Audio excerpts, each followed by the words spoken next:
Hi. నమస్తే. YCP ఇప్పుడిప్పుడే రాజకీయంగా కొన్ని కీలక అడుగులు వేస్తుంది.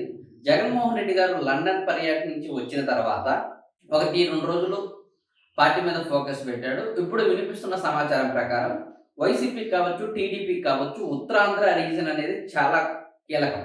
2019 ఎన్నికల్లో ఉత్తరాంధ్రలో వైసీపీ తన సత్తా సాటింది. దాని ద్వారా వైసీపీ ఘన విజయం సాధించింది. కానీ 2024 వచ్చేసరికి ఉత్తరాంధ్ర మొత్తం మీద వైసీపీ కేవలం 2 అంటే 2 సీట్లు మాత్రమే సాధించింది. దీంతో వైసీపీ పార్టీ 11 సీట్లకు పడిపోయింది.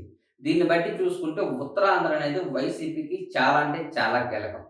కాకపోతే 2019 నుంచి 24 మధ్యలో ఆ కీలకమైన ఉత్తరాంధ్రకు విజయసాయిరెడ్డి, వైవి సుబ్బారెడ్డి లాంటి వాళ్ళను కోఆర్డినేటర్లుగా నియమించడంతో వాళ్ళ చేసిన అవినీతి కావచ్చు, వాళ్ళు చేసిన అక్రమాలకు కావచ్చు, వాళ్ళు చేసిన దందాలకు కావచ్చు, ఉత్తరాంధ్ర ప్రజలు భయపడ్డారు. కొట్టారు. దాని ఫలితమే 2024లో 2 సీట్లు మాత్రమే వచ్చాయి. ఇంత జరిగినా కానీ జగన్మోహన్ రెడ్డి గారు తిరిగి విజయసాయిరెడ్డిని ఉత్తరాంధ్రకి కోఆర్డినేటర్‌గా నియమించారు. కాకపోతే విజయసాయిరెడ్డి గారు కొన్ని కారణాల వల్ల ఆ పార్టీకి రాజీనామా చేసి బయటకు వచ్చేసాడు. ఇప్పుడు ఆ పోస్ట్ ఖాళీగా ఉంది. రీసెంట్‌గా ఆ పదవికి బొత్స సత్యనారాయణని నియమిస్తారని ఊహాగానాలొచ్చాయి. కాకపోతే ఆయన డైరెక్ట్‌గానే మాట్లాడుతూ ఆ పదవి ఏమైనా బంగారమా అని కామెంట్స్ చేశారు. దాన్ని బట్టి చూస్తే ఉత్తరాంధ్ర కోఆర్డినేటర్ పదవి తీసుకోవడానికి బొత్స సత్యనారాయణ గారు సిద్ధంగా లేరు. దీంతో వైసీపీలో గళం గట్టిగా వినిపిస్తూ కొంచెం అటు ఇటు సబ్జెక్ట్ మాట్లాడుతూ జనసేన మీద కావచ్చు, టీడీపీ మీద కావచ్చు విమర్శలు చేసే సత్తా ఉన్నటువంటి నేత పేర్ని నాని. ఇప్పుడు ఆ కీలకమైన బాధ్యతలను పేర్ని నానికి అప్పగించాలని చూస్తున్నారు. 2024 ఎన్నికల్లో పోటీ చేయకుండా తన స్థానంలో తన కొడుకుని నియమించుకొని వైసీపీకి బ్యాక్ అండ్ సపోర్ట్ ఇచ్చాడు పేర్ని నాని. కాకపోతే ఆ ఎన్నికల్లో పేర్ని నాని కొడుకు ఓడిపోయారు, వైసీపీ ఓడిపోయింది. ఇప్పుడు వైసీపీ చాలా క్లిష్ట పరిస్థితుల్లో ఉంది.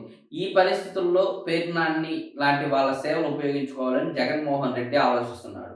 ఇందులో భాగంగా ఉత్తరాంధ్రకి కోఆర్డినేటర్‌గా పేర్ని నానిని నియమిస్తే ఉత్తరాంధ్రలో పార్టీ బలం పుంజుకునే అవకాశం ఉన్నట్లు ఆయన భావిస్తున్నారు. పైగా ఉత్తరాంధ్రలో పేర్ని నాని వర్గానికి చెందిన వాళ్ళు అనేక మంది ఉన్నారు.